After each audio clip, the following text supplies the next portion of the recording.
I fin- I finished this many books in May and June.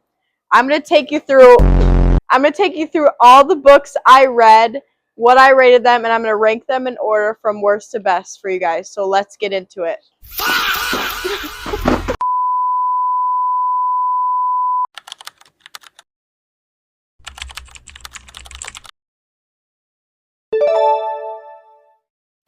Welcome back to my channel. Today I'm going to take you through all 35 books that I read in May and June and rate them from worst to best. First, we'll start out with a little bit of stats. So I finished 31 books out of the 35. There were 4 that I DNF'd, and within those months I'll take you through a little bit of the stats. So in May I read 14 books and averaged 200 pages per day.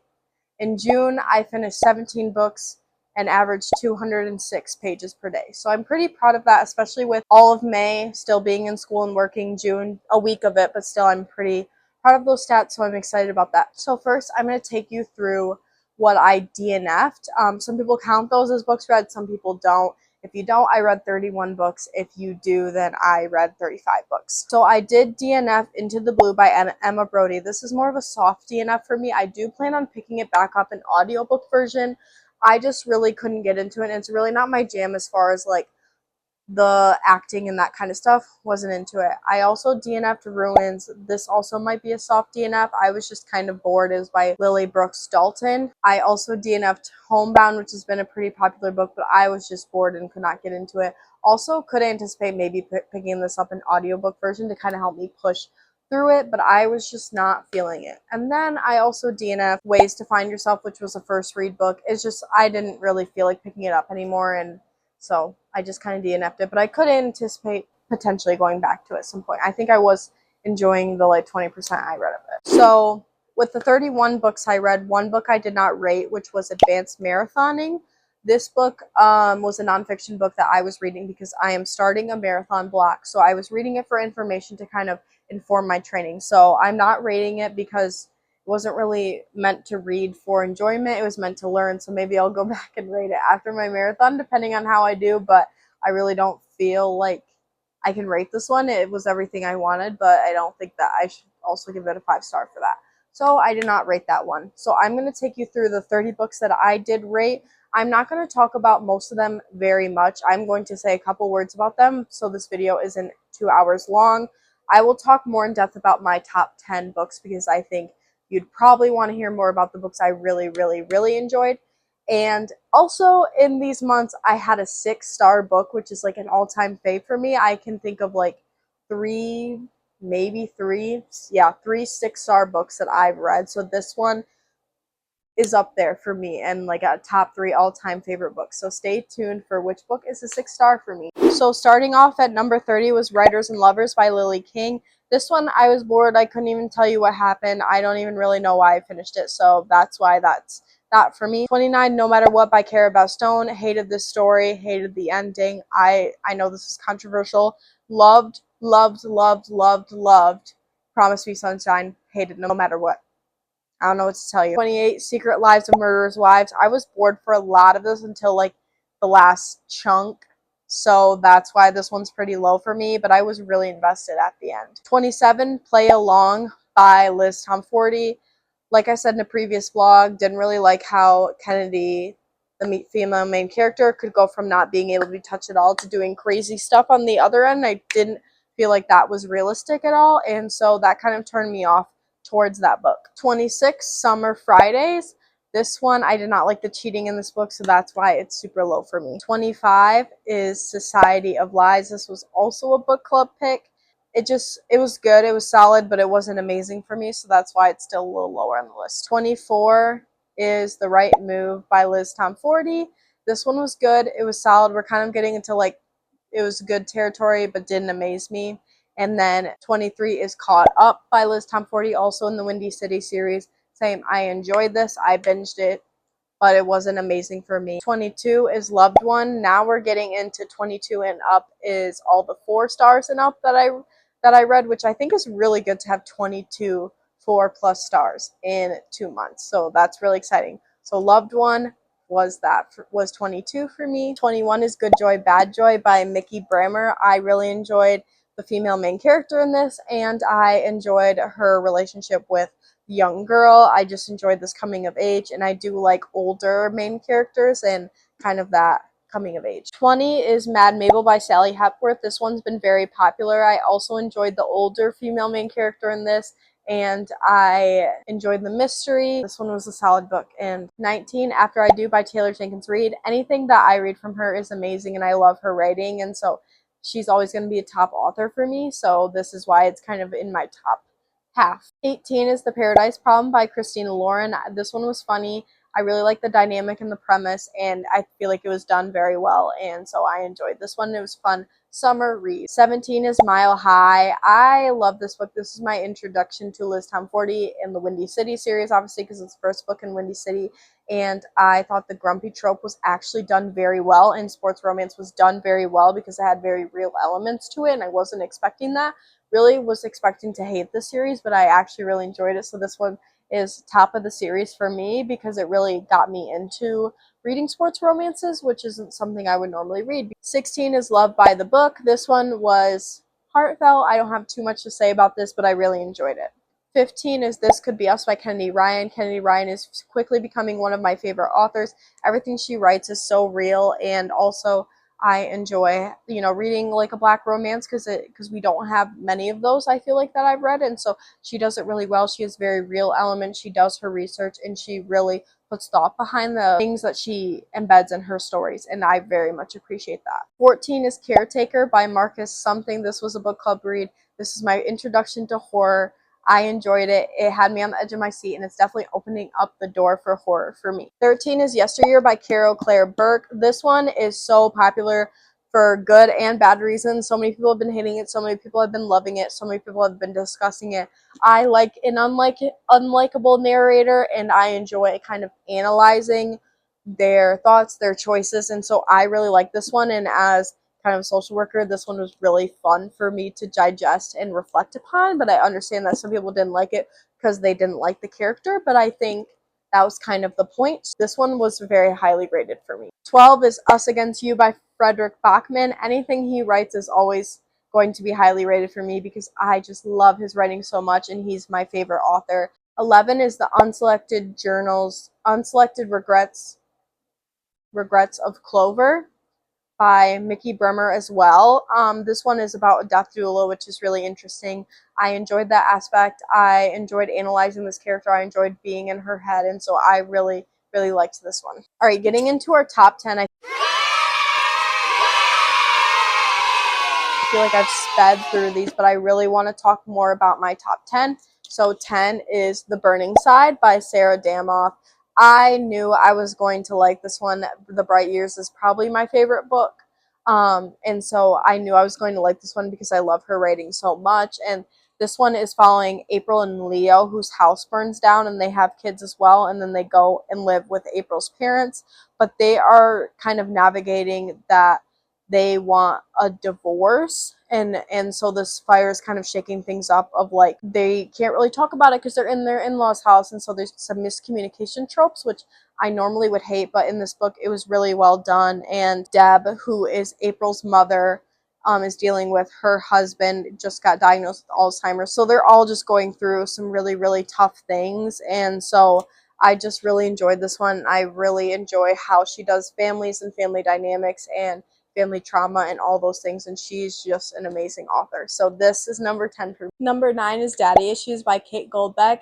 As you can tell kind of from the comic on the cover, there was some scenes that were written like comics because the female main character is really interested in comics. I thought that was really fun and not something that I would normally think I like, but I thought that was so cool. And then the male main character, he has a child, and so that age gap, one having children, one not, I wouldn't normally love, but I thought it was done really well, and I felt like they were so well suited for each other, and it was really meaningful, and so I really enjoyed that one, and I really, really enjoyed the writing, and so that's why that one's so high up for me. Number 8 is The Names by Florence Knapp. So this one's taking you through a boy who is born, and there's 3 different storylines. One is if his dad got to name him, One is if his mom got to name him, and one is if his sister got to name him. So it's kind of the premise of, if you were based on your name, how would your life pan out differently? And so I thought this was such an intriguing premise. I was expecting this book to be a 6 star for me. I had a little bit higher expectations. It was still really good. I still rated it 5 stars. I just expected it to be a favorite because the premise was so intriguing to me. But I really enjoyed this. This is definitely worth your while and a very emotional story.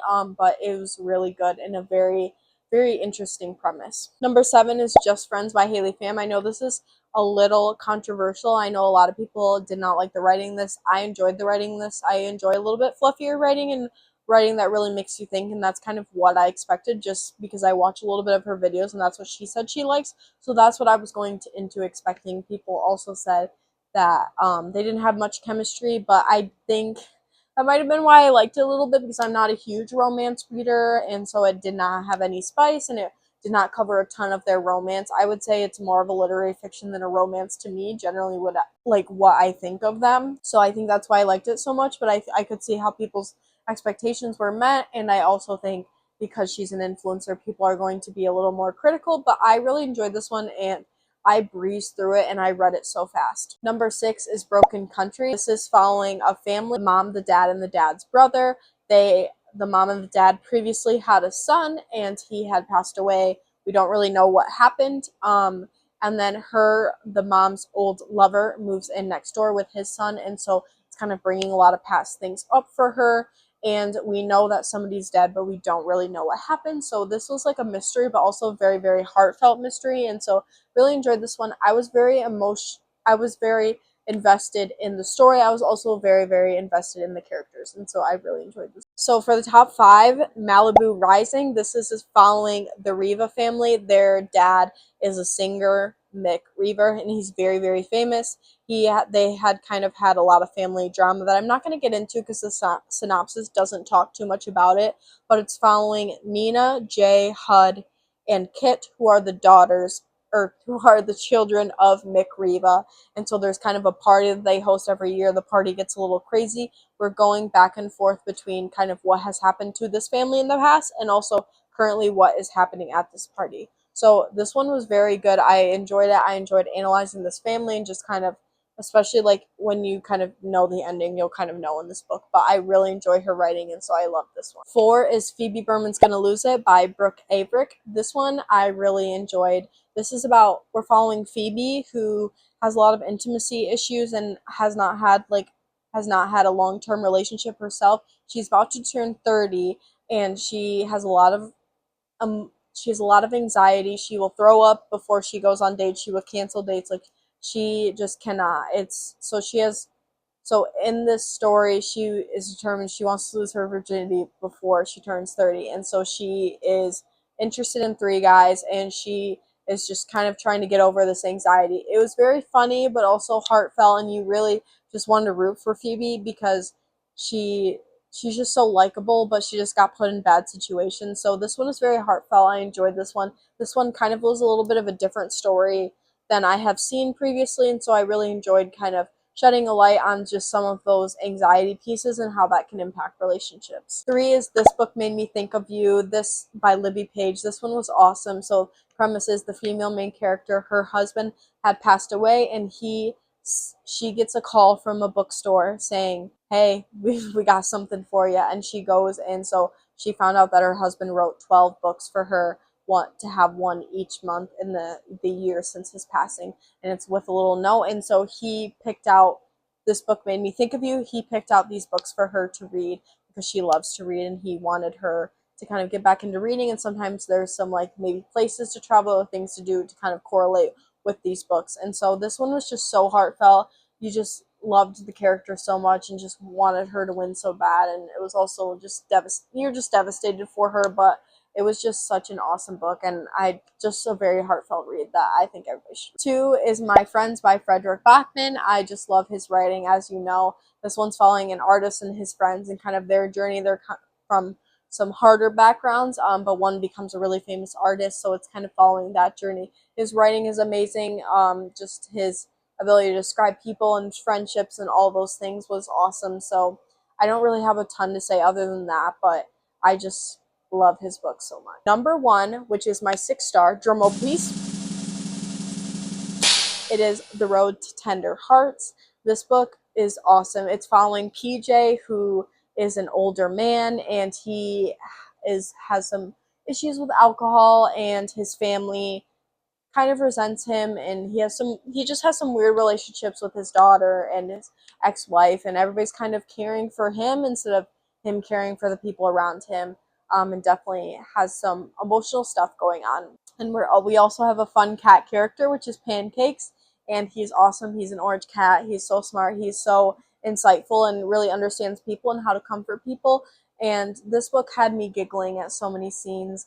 PJ kind of gets a redo because his brother's grandchildren end up without anybody to take care of them, and he's really the only relative that they know of. So these kids go to live with him, and it's very heartfelt. It's kind of like a second chance do-over for him, and he's kind of realizing some of the things that he did that weren't good, and his daughter's kind of involved in this, and just there's so much growth in him and the characters, and you just felt so deeply for him, for the kids, because they didn't have any surviving family members, but you also like are giggling at some of the scenes and some of the things they say. Like, for example, this isn't too much of a spoiler because this is kind of on the synopsis, but a caseworker calls PJ from like CPS because she's looking for somebody to take care of the kids, and he was identified as a relative. And she was like, "Oh, this is whoever calling from CPS," and PJ's like, "Well, you missed your chance to take away my daughter. She's an adult now." So like even just stuff like that just had me laughing. Like he's so silly, and but there's so much growth that happens in that. Like he's not just like this helpless man that's silly and isn't going to take responsibility. Like he eventually has so much development, and so it was just so nice to see just that do-over for him, and just like a fun cat character, and the kids were so awesome. And so this one I would just recommend. Please, please, please, please, please, please, please, please read. It is amazing. And so if you could read anything on this list, please read that book. It's so awesome. If you're still here, thank you for watching. Please subscribe to see more bookish content as we go throughout this summer, and I'll tell you what I'm reading, what I'm liking. We'll do some book vlogs, some fun bookstore shopping, and going to coffee shops, and all the fun things. So please like, comment, and subscribe, and I'll see you in the next one.